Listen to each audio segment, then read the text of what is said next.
Okay, so this is part 2 of mounting the laser onto my Can-Can B148LT.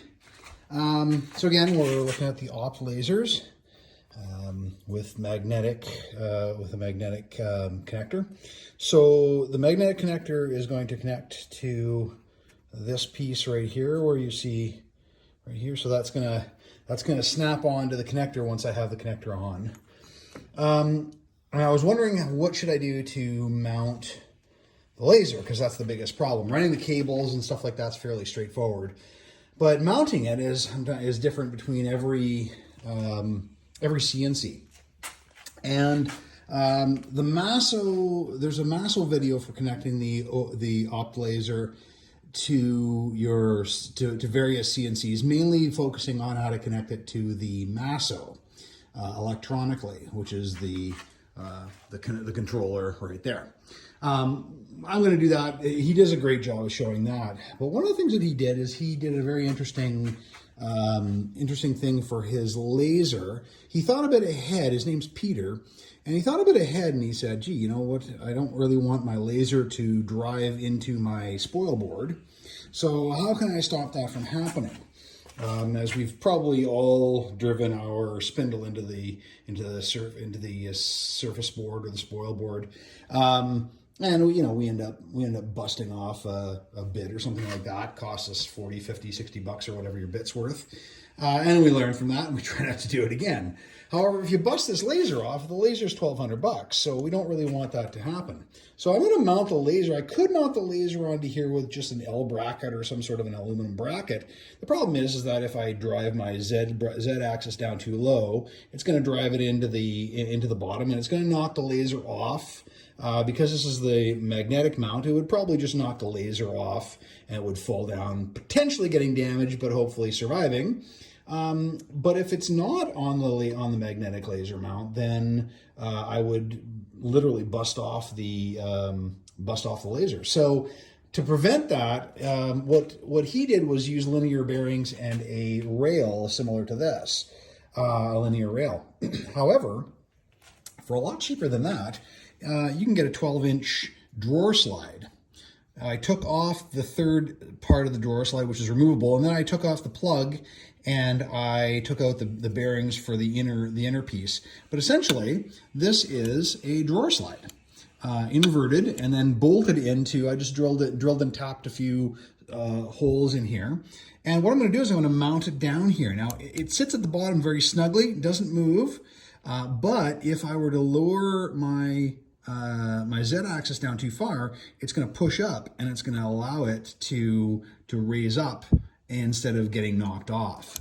So I think that is probably doable on just about any CNC I can think of, as long as you can drill appropriate holes in the frame, like I could, and I can't think of a CNC that you couldn't do that on. So in terms of mounting, that was a really cheap alternative. That cost me $15, and you can get cheaper ones if you want. But that one was a I can't remember the name of the brand, but one of the more famous, not Bloom, but one of the more famous drawer slides. Anyway, if you pick one of those up, I got a 12-inch and took off one piece, and so I've got a good amount of retraction there. And then what I can do, I'll figure something out to hold that up there when I want the laser out of the way. Now, the laser itself pops off, so this will be magnetic and it'll just click in, and then when you want it off, you just remove the laser. But you also don't want this thing hanging down when I'm trying to do CNC work. So I can just retract that up, and I'll find some way of holding it up there. Maybe remove this bolt, put it up here a little bit or something, and have a little clip that goes in. Not quite sure yet, but I think that's a really good idea, and kudos to Peter for coming up with that. I came up with the idea of the drawer slide, so I'll take credit for that. But the retractable Z axis on the laser, really, really smart. And so all I'm going to do from there is I'm going to connect my my magnetic mount, which is over here.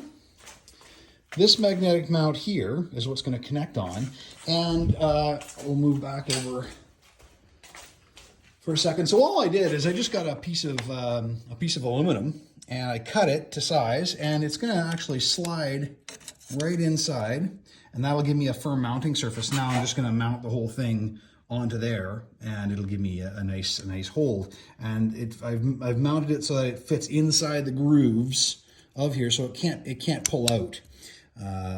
Once it's bolted in, it won't pull out anyway. But anyway, just thought that would be an easy way to do it. So then this is going to mount approximately like this, and then what happens is it clips on, and it only clips on one way.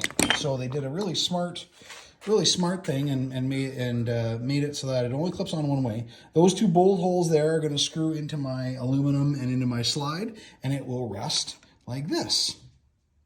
And so when I need to clip it off, I'll unsnap that.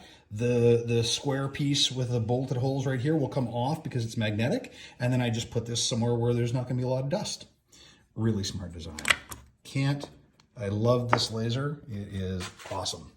Okay, so I'm gonna do all this up, and then I'm gonna run the cabling, and then I'll have another video ready to go to show you where the cables are running and everything like that. Okay.